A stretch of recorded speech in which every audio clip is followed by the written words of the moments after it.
Essencialismo. Neste microbook, Greg McKeown, palestrante de renome internacional, mostra como equilibrar trabalho e vida pessoal. Ele divide conosco o que fazer para eliminar o que não é essencial e maximizar o tempo disponível em nossos dias. Quando você realiza tarefas que não aproveitam seus talentos e assume compromissos apenas para agradar terceiros, acaba por abrir mão do poder de escolha. Para evitar isso, venha conosco aprender em 12 minutos como tomar as próprias decisões e só entrar em ação se puder fazer a diferença. Boa leitura. O caminho do essencialista. O caminho do essencialista é buscar incansavelmente o menos, porém melhor. Ele não concorda com esse princípio só de vez em quando, mas o adota de maneira disciplinada o tempo inteiro. É preciso entender que existem muito mais atividades e oportunidades do mundo do que tempo e recurso para investir nelas. O essencialismo não trata de fazer mais, trata de fazer as coisas certas. Ele rejeita a ideia de que se pode fazer tudo. Em vez disso, exige pesar bem as opções e tomar decisões difíceis. Em outras palavras, o essencialismo é uma abordagem disciplinada e sistemática para determinar onde está o ponto máximo de contribuição, de modo a tornar sua execução algo que quase não demanda esforço. Escolher. Costumamos pensar que a escolha é uma coisa, mas na verdade é uma ação. Não se trata apenas de algo que possuímos, mas de algo que fazemos. Embora nem sempre tenhamos controle sobre as opções, sempre temos controle sobre qual delas escolhemos. É verdade que escolher é difícil. Por definição, para realizar uma escolha, é preciso dizer não a alguma ou a várias coisas, e isso parece acarretar uma perda. Mas a escolha está no próprio âmago do que significa ser um essencialista. Isso exige a conscientização da capacidade de escolher. Precisamos reconhecê-la como um poder invencível dentro de nós, que existe separado e distinto de todas as outras coisas, pessoas ou forças. Escapar. Antes de avaliar o que é essencial ou não, é preciso explorar as opções. Enquanto os não essencialistas reagem automaticamente à última ideia, agarram a última oportunidade e respondem ao último e-mail, os essencialistas preferem criar espaço para explorar e ponderar. Por alguma razão, há uma associação falsa com a palavra foco. Como no caso da escolha, todos tendem a pensar que foco é uma coisa. Sim, foco é algo que temos, mas também é algo que produzimos. Quando nosso autor fala de criar foco, não quer dizer apenas escolher uma questão ou possibilidade e pensar nela obsessivamente. Trata-se de abrir espaço para explorar uma centena de questões e possibilidades. Brincar. Quando crescemos, somos apresentados à ideia de que brincar é trivial, uma perda de tempo, desnecessário e coisa de criança. Infelizmente, mas muitas dessas mensagens negativas vêm do mesmo lugar onde a brincadeira e a criatividade deveriam ser mais estimuladas e não sufocadas: a escola. Nosso moderno sistema escolar, nascido na Revolução Industrial, removeu o lazer e boa parte do prazer do aprendizado. E mesmo algumas pessoas que apregoam o valor do lúdico como estímulo à criatividade parecem fazê-lo da boca para fora, pois não criam, de fato, o tipo de cultura descontraída que suscita experiências exploratórias. O essencialista sabe a importância do brincar e busca incorporar tais elementos à sua rotina. Dormir. O melhor patrimônio de que dispomos para dar nossa contribuição máxima ao mundo somos nós. Se não investirmos em nós mesmos, em nossa mente, nosso corpo e nosso espírito, prejudicamos a nossa ferramenta mais eficiente e confiável. Analise sua rotina da semana passada. Dormiu menos de 7 horas em alguma daquelas noites? Pegou-se dizendo ou pensando com orgulho: não preciso dormir 8 horas inteiras? O não essencialista considera o sono mais um fardo numa vida já cheia de exigências e compromissos. O essencialista, por sua vez, sabe que o sono é fundamental para que possa funcionar em um nível elevado de contribuição quase o tempo todo. Selecionar. Ser seletivo ao decidir que oportunidade será aproveitada pode ser difícil quando ela nos chega sem aviso. Pode ser que surja uma oferta de emprego inesperada, um projeto secundário que não tenha muito a ver com o que fazemos, mas que garanta dinheiro fácil. Existe um processo simples e sistemático para aplicar critérios seletivos às oportunidades que surgem no seu caminho. Em primeiro lugar, descreva a oportunidade. Em seguida, faça uma lista de 3 critérios mínimos que as opções devem atender para serem consideradas.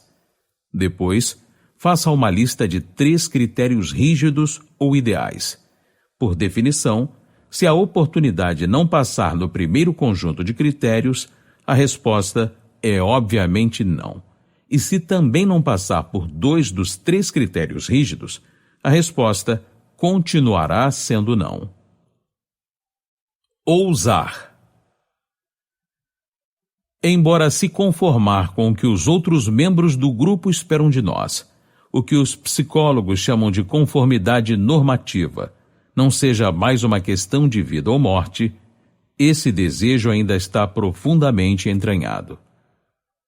É por isso que a mera ideia de dizer não provoca grande desconforto, seja para um velho amigo que o convida para jantar, para o chefe que lhe pede que assuma um projeto importante de alto nível, ou para a vizinha que lhe implora ajuda com o bazar da igreja. Sentimos culpa, não queremos deixar os outros na mão. Tememos prejudicar o relacionamento, mas essas emoções atrapalham nossa clareza. Elas nos distraem da realidade de que podemos dizer não e nos arrepender por alguns minutos, ou dizer sim e nos arrepender por dias, semanas, meses e até anos. A única maneira de sair dessa armadilha é aprender a dizer não com firmeza, decisão e, ao mesmo tempo, delicadeza. Porque assim que conseguirmos, descobriremos não só que o medo de desapontar e irritar os outros era exagerado, como também que esses outros, na verdade, passam a nos respeitar mais. Eis uma verdade quase universal. As pessoas respeitam e admiram aqueles que têm coragem e convicção de dizer não. E como aprender a dizer não com delicadeza? Conheça algumas diretrizes gerais. Separe a decisão do relacionamento. Quando nos pedem alguma coisa, podemos confundir o pedido com o nosso relacionamento com quem pede. Dizer não com elegância não significa usar a palavra não. Há várias maneiras de recusar solicitações com boa educação sem usar a palavra não. Concentre-se no que terá que perder. Quanto mais pensamos em algo de que abrimos mão ao dizer sim a alguém, mais fácil é dizer não. Em geral, dizer não exige trocar popularidade por respeito. É claro que dizer não com respeito, sensatez e delicadeza pode ter um custo social a curto prazo, mas a longo prazo, o respeito vale muito mais. Lembre-se de que um não claro pode ser mais gentil do que um sim vago, ou sem compromisso. Ser vago não é ser gentil, e retardar o não final só vai torná-lo muito mais difícil, além de deixar o destinatário ressentido. Editar. A edição auxilia a execução sem esforço do essencialista, porque remove tudo o que distrai e o que é desnecessário. Ou, como explicou um editor de livros, meu serviço é reduzir ao máximo o esforço do leitor. A meta é ajudá-lo a ter a compreensão mais clara possível da mensagem. Na vida, não podemos nos dar ao luxo de revisar as conversas que acabamos de ter, a reunião que acabamos de realizar, nem a apresentação que acabamos de fazer e corrigi-las com uma caneta vermelha. Limitar. Os essencialistas sabem que estabelecer limites dá poder. Reconhecem que essa imposição protege o tempo deles contra aproveitadores e costuma liberá-los de ter que se esquivar de coisas que promovem os objetivos dos outros, não os seus. Quando não estabelecemos limites claros na vida, podemos acabar presos pelas restrições que os outros nos impõem. Mas quando temos fronteiras bem definidas, ficamos livres para deliberadamente selecionar em toda a variedade de opções o que queremos explorar. Prevenir. Pense no projeto mais importante que está tentando realizar no trabalho ou em casa. Depois, responda a estas 5 perguntas. Que riscos eu corro nesse projeto? Qual é o pior cenário? Quais seriam seus efeitos sociais? Qual seria o impacto financeiro? Como posso investir para reduzir riscos ou aumentar a resiliência social ou financeira? A resposta a essa importantíssima pergunta lhe indicará as margens de segurança que você pode criar para se salvaguardar de acontecimentos inesperados. Subtrair. Os essencialistas não recorrem a paliativos. Em vez de procurar os obstáculos mais óbvios ou imediatos, buscam os que retardam o avanço. Perguntam: o que está nos impedindo de obter o que é essencial? Essa abordagem vai além da simples solução de problemas. É um método de redução do esforço para minimizar o resultado. Tenha clareza do objetivo essencial. Não podemos saber quais obstáculos remover sem termos clareza do resultado desejado. Identifique o caminhante mais lento. Em vez de mergulhar logo no projeto, pare por alguns minutos para refletir. Quais são os obstáculos no meu caminho até o resultado?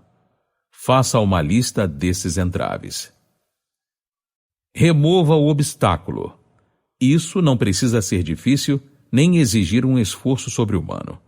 Em vez disso, pode-se começar em pequena escala. Avançar. O não essencialista vai com tudo para cima do problema. Tenta fazer tudo, ter tudo, encaixar tudo. Ele age sob a falsa lógica de que quanto mais trabalhar, mais conseguirá. Mas a realidade é que quanto mais tentarmos alcançar as estrelas, mais difícil fica sair do chão. O essencialista é diferente. Em vez de realizar tudo, ele começa pequeno e comemora o progresso. Em vez de correr atrás das grandes vitórias chamativas que na verdade não importam, busca vitórias pequenas e simples nas áreas essenciais. Fluir. A maioria de nós tem algum hábito comportamental que quer mudar, seja comer menos bobagens, desperdiçar menos tempo ou se preocupar menos. Mas, quando tentamos, descobrimos que mudar o menor e mais simples dos hábitos é extremamente difícil. Como resistir à poderosa atração desses hábitos? Por exemplo, Se ao voltar para casa você passa por uma padaria e tem vontade de comprar um bolo, na próxima vez que passar por ela, aproveite a deixa e compre uma salada no restaurante do outro lado da rua. A cada vez que executar o novo comportamento, você fortalecerá o vínculo cerebral entre a deixa e ele, e logo, de forma subconsciente e automática, você se verá seguindo a nova rotina. Focalizar. O que fazer para ficarmos totalmente presentes no que está diante de nós? Conheça a seguir 2 técnicas simples. Descubra o que é mais importante neste momento. Focalize o presente e se pergunte o que é mais importante, não o que será mais importante amanhã, nem daqui a 1 hora. Tire o futuro da cabeça. Isso permite focar mais intensamente o que é mais importante no momento. Notas finais. Todos podemos eliminar da vida o que não é essencial e seguir o caminho do essencialista, à nossa maneira, no nosso tempo e na nossa escala.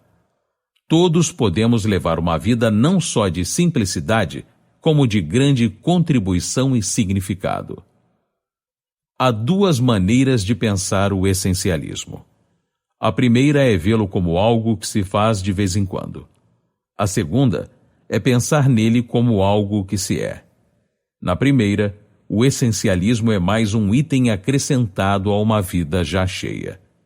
Na outra, é um modo diferente e mais simples de fazer tudo. Ele se torna um estilo de vida, uma abordagem abrangente para viver e liderar. Ele se torna a essência de quem somos. O essencialista leva a vida sem arrependimentos. Quando identificamos corretamente o que mais importa e investimos tempo e energia nisso, fica difícil lamentar as escolhas feitas. Sentimos orgulho da vida que escolhemos ter.